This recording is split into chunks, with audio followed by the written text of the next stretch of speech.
लागली पसंद।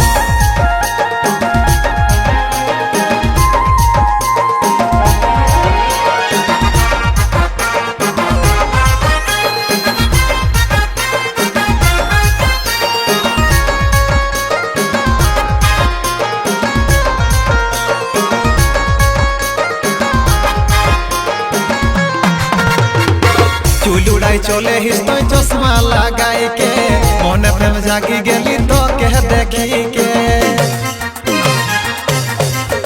एगे चूल उड़ाई चले हिस्टोई चश्मा लगाई के मन प्रेम जागी गेली तो कह देखी के मुचुक हासी हिस्टोई मोके भाली खन मुचुक हासे हिस्टोई मोके भाली खन।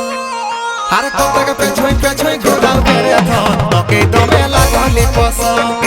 कोतक पेछोई घोड़ा तेरे धन तोके दमे लागली पसंद।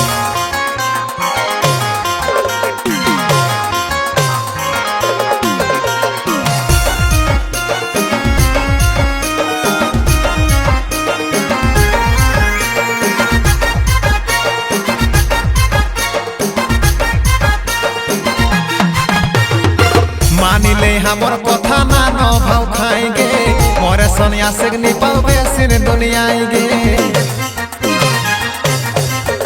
एके मानिले हमर कथा ना न भाव खाएंगे मोरे सोना से नहीं पावे सिर दुनिया गे एहे पहिला फागुने करिले मोरे आपन पहिला फागुने करिले मोरे आपन। अरे कोतक पेछोई घोड़ा तेरे धन तोके दमे लागली पसंद। कोतक पेछोई घोड़ा तेरे धन तोके दमे लागली पसंद। मन कोले जाहिस धनी चोकटा मिड़काई के पसंद लागले कोटा महला मोकाई के